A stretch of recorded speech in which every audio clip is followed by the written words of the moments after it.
ఉత్తరప్రదేశ్లో ఈ మధ్యనే వెలుగు చూసినటువంటి ఒక సంచలనమైన కేసు చంగూర్ బాబా కేసు. ఇదిగో కనిపిస్తున్నాడు కదా, వీడు అంతకుముందు హిందువు. 2018 ఆ టైంలో మతం మారాడు. మతం మారి పేర్లు కూడా మార్చుకున్నాడు. అక్కడి నుంచి ఒక వేట మొదలుపెట్టాడు.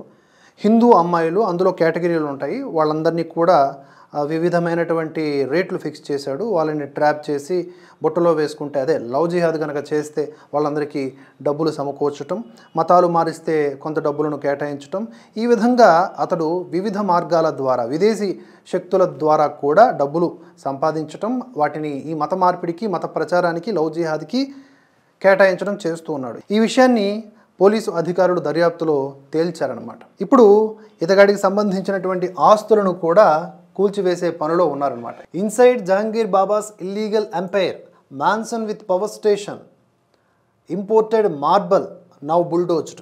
The Balrampur district administration on Tuesday bulldozed an illegal sprawling mansion of Jamaluddin alias Changur alias Jangur Baba, the alleged mastermind of mass illegal religious conversions in Madhpur village, Uttar Pradesh police station. The Patiala residence, built on 3 bighas of land, was found to be constructed illegally. Adi kuda illegale. A notice was served on May 17th to produce all relevant documents related to the mansion. The notice was served on Neetu alias Nazreen, an associate of Jamaluddin, who is also a co-accused in the mass conversion case and was absconding. So ఈ కేసుకు సంబంధించిన పూర్తి వివరాలు already మనం ఒక video చేసాము. అయితే ఇప్పుడు వీడి గురించే మాట్లాడుకుంటూ ఉన్నారనమాట. వీడికి రకరకాల పేర్లు ఉన్నాయి. జమాలుద్దీన్ అలియాస్ చంగూర్ బాబా, అలియాస్ పీర్ బాబా, అలియాస్ హజీ జమాలుద్దీన్, ఇలా ఇతడు ఒక బాబా అనమాట. అక్కడ బలంపూర్ జిల్లా ఉత్రౌలా ప్రాంతానికి చెందినవాడు. జూలై 5న ఉత్తరప్రదేశ్ యాంటీ టెర్రరిజం స్క్వాడ్ ఇతన్ని పట్టుకుంది. ఎంత అంటే విదేశీ ఫండింగు సుమారుగా 100 కోట్ల రూపాయలతో ఈ అక్రమ మత మార్పిడిల నెట్వర్క్ పెట్టుకున్నాడు. ఎలాంటి ట్రాప్ చేస్తాడంటే, ఈ దొంగ పాస్టర్లలాగే డబ్బు, ఉద్యోగాలు, చికిత్స ఇటువంటి ఆశలు చూపిస్తాడు.